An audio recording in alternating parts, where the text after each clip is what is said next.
Hey guys, welcome back. My name is Chris. This is the Hype Performance Group H145 build version 288. We're loaded up at 1S2 Darrington by Orbx, and we're going to take this on a firefighting mission from start up to shut down. Shouldn't take long. It's going to be an abbreviated checklist. It's going to be a quick look at how to operate the firefighting version and use the firefighting pool, the swimming pool, and other techniques for use of the bucket for dropping water. So here we go. Let's start off by having a look at the operations center included with the helicopter. If I click to the scenario editor and I go to the scenario that I have pre-built for Darrington, you can see how we've laid it out. Now I've got start and finish locations down to the lower left. I've got some fire engines posted around the blaze, which is at, in fact, if I put the satellite imagery on, you can see where it is. It's a wood fire at a wood storage or processing facility. We've got the firefighting pool, which is just to the south and east. That's a couple of off-road trucks that fill a pool that you can fill your basket up, and it's quick access to the fire. If we toggle through to the iPad in the helicopter, we can go to the missions section, and from here you can go to library and you can connect to the scenario editor. Now if you have issues with it not refreshing the mission or it's steering to somewhere else, just close down the scenery editor and then restart it and then reapply or reload, reconnect in this iPad, and it should work out just nice. So we can see this is an exact representation of what we just saw in the editor. So without further ado, let's get on with the startup checklist. First things first, I guess we need to shut some of the doors. I'm so impressed with how many things you can add onto this aircraft. I mean, we've got the high intensity spotlight here, we've got the Bambi bucket, which I'll disable, hoist and all sorts of different noses. It's so impressive. But for us, we're going to look at crew and payload. We're going to get rid of the GPU because we don't need it.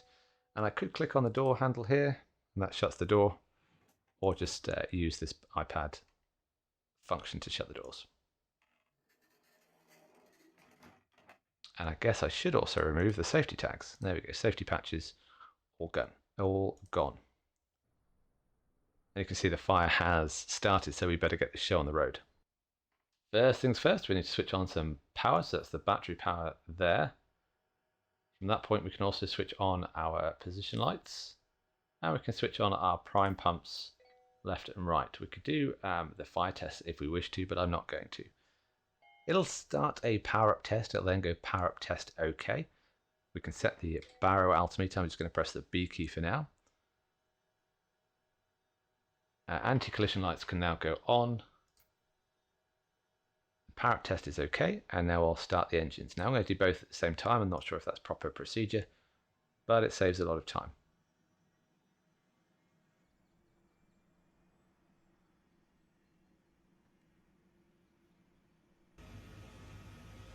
You can see the green start buttons on the central MFD. They'll change to idle once the spool up has been completed. In fact, that's probably them done now.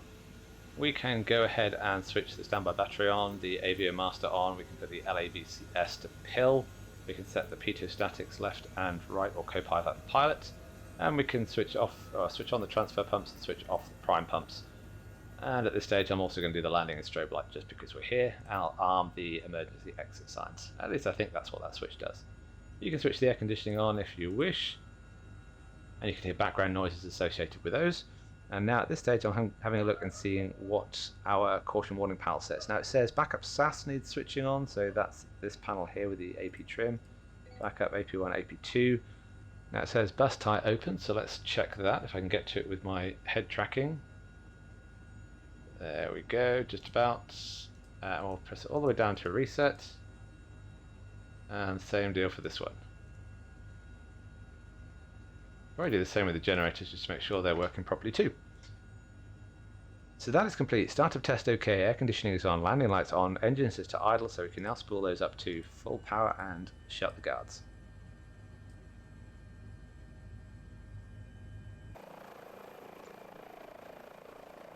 And there you go, startup is complete. Let's go fight some fires. Okay, I'm not a helicopter pilot, so anything you see me do is probably non-procedural and fairly dangerous. But let's give it a go. And also apologies if I referred to the rudder pedals. But as we apply some power, I'm going to apply left anti-torque, as they call it. Now DCS fanboys, yes I know, look away. It's a fairly basic implementation of the flight dynamics. But it's not too bad. If you're new to helicopters, it's a great way of learning because it is fairly stable. On the central MFD, I'm looking at the torque gauge. That's the top two gauges. and I don't want to put them higher than the yellow position, which is there. Okay, that is it. But we are climbing away, and we're on our way to the fire. First off, we're going to use the firefighting pool, and I'll show you some techniques on how to get the bucket in there. Whereas normally I presume the crew chief hanging out the window will tell you to go forward and back, or the guys on the ground will tell you. You have to kind of make it up a little bit here because that function's not available. So let's deploy the Bambi basket. There we go. Basket deployed.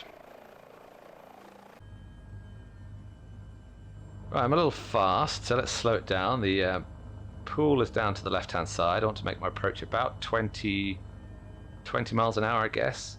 And I want to keep the pool in the right-hand quarter panel here so I can see it coming up. I'm going to use the fire trucks as a reference, and I'm also going to use, you can see on the attitude indicator, you can see the black box with a white number in it. It says 54, 52, 51, 49. That is the rad out. I believe that's in feet. And when you get the basket to about, or when you get the helicopter to about 25 or 20 feet off the ground, you're low enough for the basket to be in the pool. So here we are at 30 feet, so we're going to drive it forward so we keep those fire engines in position or in view. And when you start going down, that is when the basket has gone into the pool. Just about. So we have some water. What we're going to do now is spin back around, get a run up, and just try and cut the fire across lengthways with the basket.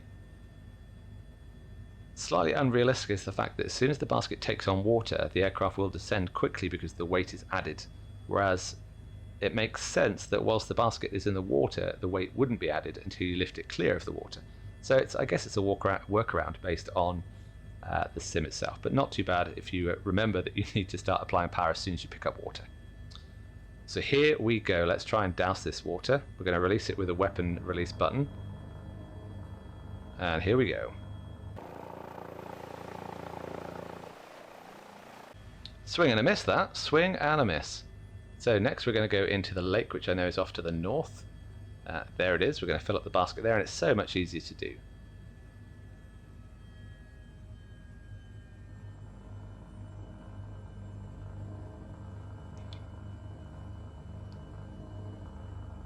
I don't know how much in terms of helicopter dynamics is simulated, whether the VRS or the vortex ring state, the stall of the propeller blades. Propeller, can I call it that? You know what I mean. I don't know if that is simulated, but I'm just being careful on my rate of descent as I go towards the lake. So rad out saying 50, 48. I want to get my speed to 0, I think, because it sounds like a bad idea to have forward motion whilst you're trying to pick up the water. Looking at the rad out, 24, 23, 22, there's the weight, there's the aircraft going down. You see the torque is in the yellow because you need to put it that high to actually get any performance now that you're heavier with the water. So let's try this run again. Second time's a charm.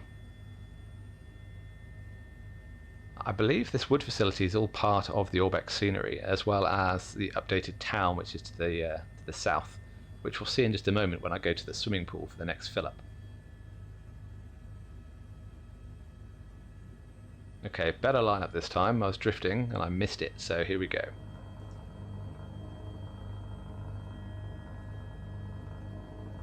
Come on.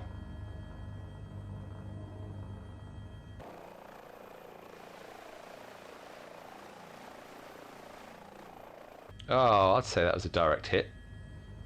As I swing back around, I'll just note that the basket doesn't have any inertia on it, unfortunately. But unless you're flying the helicopter from outside, you're really not going to tell. Okay, that looks good. It looks like the building to the east of the fire is now safe. We've got one fire remaining, I believe, maybe one smouldering in the wood stack. So let's go find this pool, which is just down here somewhere. In fact, I can see it just left of the nose. Yep. And I love what they've modelled in it. It's got a nice barbecue layout. It's got some rubber rings in there. It's quite funny, but also very tricky because it's not as big a target, i.e. it doesn't have the fire trucks. So once it's underneath you, you largely can't see it. So what I'm going to do is use that red square, which I guess is a building that was there on the map. Oh, slow down, Chris. Slow down, slow down. Here we go. Leaving the pool in the panel so I can see it as long as possible, and now I'm going to drive it forwards at about 30 feet. So I'm looking at the rad out. That's 38 feet. And the basket itself is behind the seats in the center of the helicopter, obviously. We'll have a look from the outside just a moment. 25 feet, driving it forwards. There we go, looks like I've got some water there. Let's have a look on the outside. There we go. And you can see the rubber ducks. That looks so cool, I love it. Well done, Hype Performance Group. Anyway, let's get clear of these buildings before we get the Bambi basket snagged. So, yellow talk, up we go. And hopefully this will be the last pass. And after the last pass, we'll have a fly through of the different models, the fire engines, the ambulance, and the police, just to let you have a look. And then we'll go for a shutdown afterwards. Ah, there looks like there's a little fire on the near side. That's disappointing. What I'll do is I'll have a go. If I miss this, miss both fires on this pass, I'll skip to the landing, so you're not just sat here watching me struggle. But you could do this. I could do this for hours. This is great fun.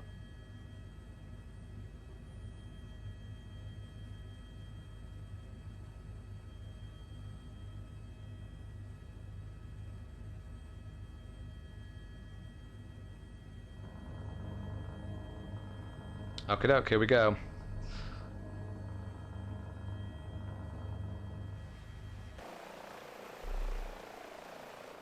That wasn't bad.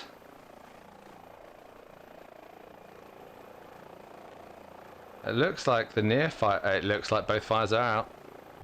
Look at that. That is very cool. Better to be lucky than good, I always say. Bambi basket is away. Let's have a little fly past. Let's have some fun with this. So the police are down here. They're supposed to be stopping the traffic, but they're doing an awful job of it. And I like the fact this helicopter is fairly aerobatic. So we'll demonstrate that as well. Watch out for the trees.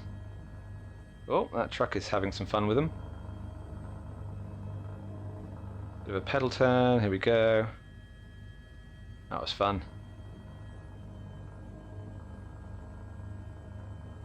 And you can set these extra models to flash their lights or not, which is a really nice touch.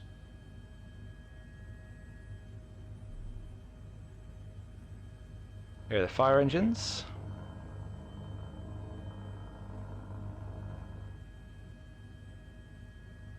And around the corner we'll find the ambulance.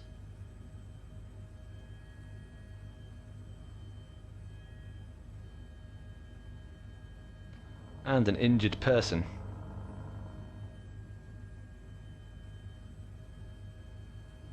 We're not going to pick them up, we're just going to say hello and then head off to Darrington to shut this bird down.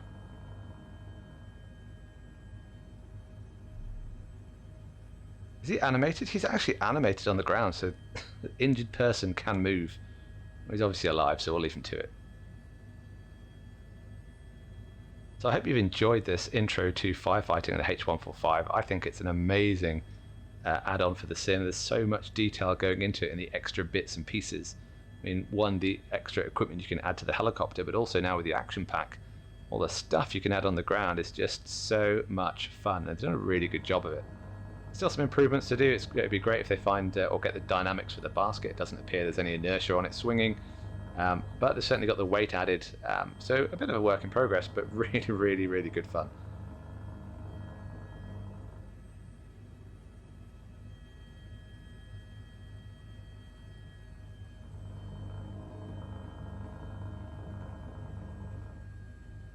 I do like the pedal turns. I do have fun flying helicopters. It's a guilty pleasure.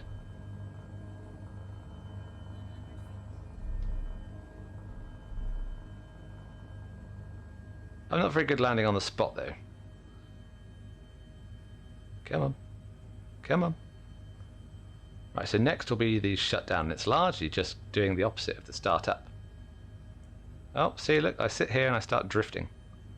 Unbelievable. Come on, sort it out, Chris. That'll do. Skids will do the rest. Oh, thanks, he's got there just in time. We'll keep it here. Right, now that we're here, I'm going to switch the engines to idle because they need to cool down for about 30 seconds, I believe. We can switch off all the lights that we don't need. We'll leave the position lights off, strobe lights, landing light, and anti-cols can go off. We'll switch the emergency exits to off. We'll switch the pitot statics off. The fuel pumps can actually go off as well at this stage. We put the air conditioning off. What else do we switch on? The LAVCS, I still don't know what that stands for. So that looks decent.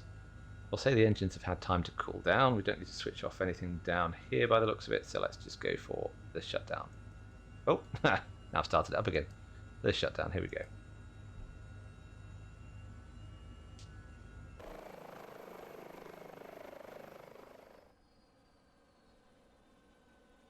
Oh, I like that sound effect. Well, now that we're stopped, we can switch off our Avia Masters, switch off the standby battery, and we can switch off the battery master. Done. Everything goes quiet. Let's open some doors.